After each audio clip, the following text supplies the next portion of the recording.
সমাধান। ম্যাথ, যদি দুইটি সংখ্যার অনুপাত দেওয়া থাকে এবং তাহলে গসাগু যদি বের করতে বলে, তাহলে দুইটি সংখ্যার অনুপাত দেওয়া আছে এবং লসাগু দেওয়া আছে, তাহলে তাদের যদি গসাগু বের করতে হয় তাহলে উপায় এরকম একটা অঙ্ক।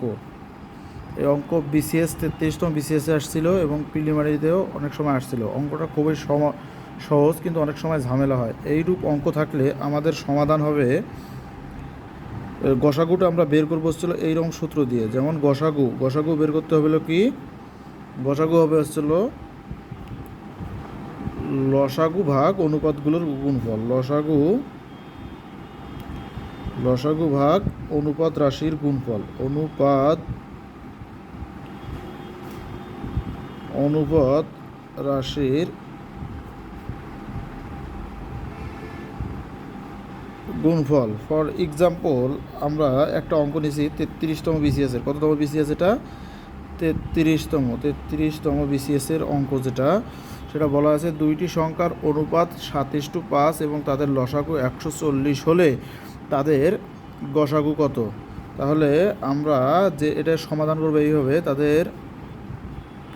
আমরা কি করব, তাদের যে লসাগু দেওয়া আছে, তার মানে তাদের লসাগু কত দেওয়া আছে? 140, এবং তাদের অনুপাত রাশি দুটোর গুণফল। অনুপাত রাশি কত দেওয়া আছে? 7x5, অনুপাত সমূহের গুণফল 7x5। এখন আমরা যদি অঙ্কটা সলভ করতে যাই, তাহলে আমরা কাটাকাটি করতে পারি এখন। যেমন 7 এককে 7, 7 দুগুণ 14, আর 1 0, 5 এককে 5, 4 5 20, 4 5 20, তার মানে আসলে হচ্ছিল আমাদের 4।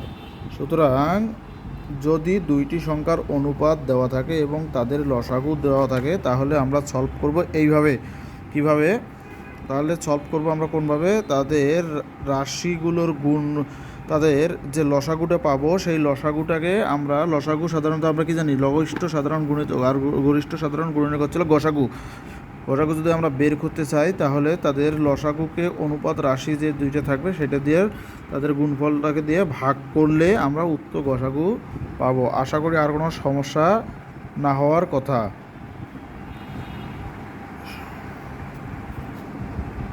অনুপাত রাশির সমস্যা যদি ভালো লাগে তাহলে লাইক দিবেন।